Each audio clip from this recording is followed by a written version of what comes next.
BJP प्रदेश अध्यक्ष CP Joshi 2 दिवसीय चित्तौड़गढ़ दौरे पर है, जहां रावत भाटा में परमाणु बिजली घर की 7वीं और 8वीं इकाई के लोकार्पण की तैयारियों को लेकर अधिकारियों की बैठक ली, जिन्हें शहर के विकास की संभावनाओं को लेकर प्रस्ताव तैयार करने के निर्देश दिए गए। इस दौरान सीपी जोशी ने रावत भाटा, बेंगू और बस्सी में कार्यकर्ता सम्मेलन को भी संबोधित किया।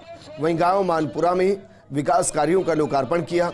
इस दौरान बीजेपी प्रदेश अध्यक्ष सीपी जोशी ने फर्स्ट इंडिया के साथ खास बातचीत में कहा कि देश आज प्रधानमंत्री नरेंद्र मोदी की तरफ देख रहा है। बीजेपी सरकार के इन 10 सालों में देश का नक्शा ही बदल गया है। इस दौरान सीपी जोशी ने कांग्रेस पर भी जमकर तंज कसी। बीजेपी प्रदेश अध्यक्ष सीपी जोशी से खास बातचीत के हमारे सहयोगी पीके अग्रवाल ने।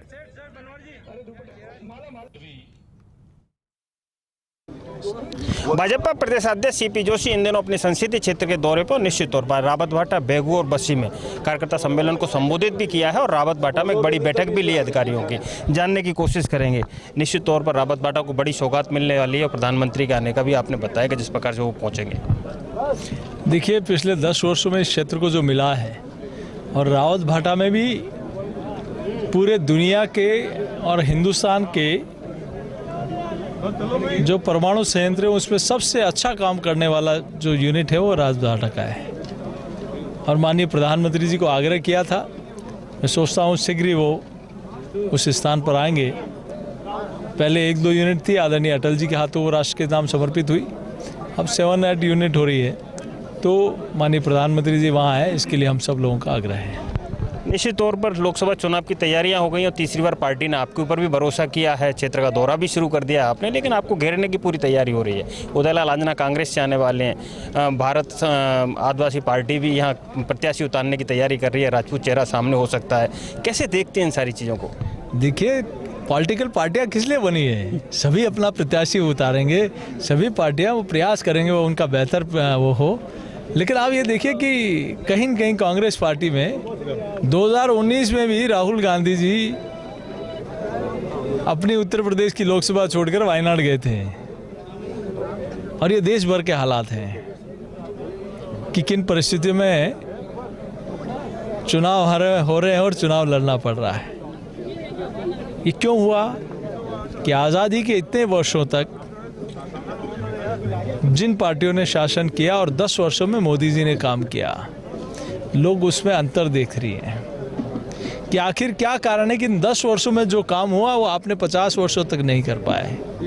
चाहे गरीब कल्याण के लिए हो, चाहे सांस्कृतिक उत्थान के लिए हो, चाहे महिला सशक्तिकरण के लिए हो, चाहे महिलाओं के युवाओं के कल्याण के लिए हो।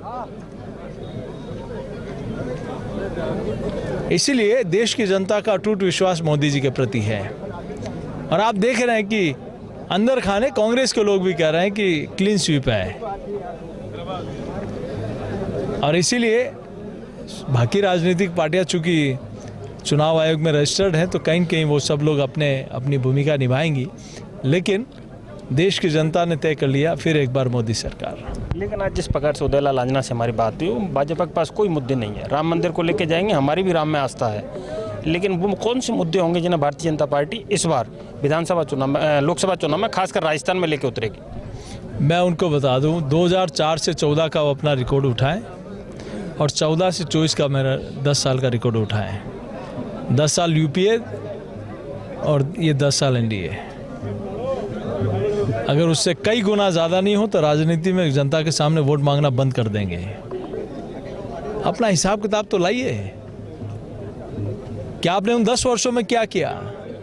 किसान कल्याण के लिए क्या किया? गरीब कल्याण के लिए क्या किया? रेलवे में क्या किया? हाईवे में क्या किया? आपने इंटरनेट कनेक्टिविटी के लिए क्या किया? एयर कनेक्टिविटी के लिए क्या किया? गरीब उत्थान के लिए क्या किया? किसान कल्याण के लिए क्या किया? महिला सशक्तिकरण के लिए क्या काम किया? आपका हिसाब किताब तो साफ है ना। तो लाइए, जनता उसमें निर्णय करेगी कि कौन सी सरकार ने इस क्षेत्र में डेवलपमेंट का काम किया। यही हमारे मुद्दे हैं। क्या मान के चल लोकसभा प्रत्याशी सीपी जोशी अपने संसदीय क्षेत्र का पूरा दौरा करने के बाद ही राजस्थान के दौरे पर जाएंगे? देखिए, मैं लगातार इस क्षेत्र में, मेरा आप सोशल मीडिया और बाकी सारा अकाउंट देखेंगे कि 9 वर्षों में सीपी जोशी अपने काम के लिए, अपने परिवार के लिए एक भी दिन नहीं दिया होगा। इस क्षेत्र को अपना परिवार मानकर रात दिन में सेवा में लगा रहा हूँ और अब भी निश्चित रूप से इस क्षेत्र की सेवा में लगा रहूँगा। तो ये थे लोकसभा प्रत्याशी सीपी जोशी। साफ शब्दों में कहना है कि कांग्रेस के पास कोई मुद्दे नहीं है, कांग्रेस मुद्दा भी नहीं, और निश्चित तौर पर उन्होंने दावा किया है कि फिर से 2024 में केंद्र में प्रधानमंत्री दोबारा से नरेंद्र मोदी बनने जा रहे हैं। और उन्होंने पूरे प्रदेश में प्रचंड बहुमत से भाजपा की जीत का दावा भी किया है। इस दौरान उन्होंने कांग्रेस पर जमकर तंज भी कसे। कैमरा पर्सन चंद्रेश जैन के साथ P K Agarwal, First India News, Bassi, Chittorgarh.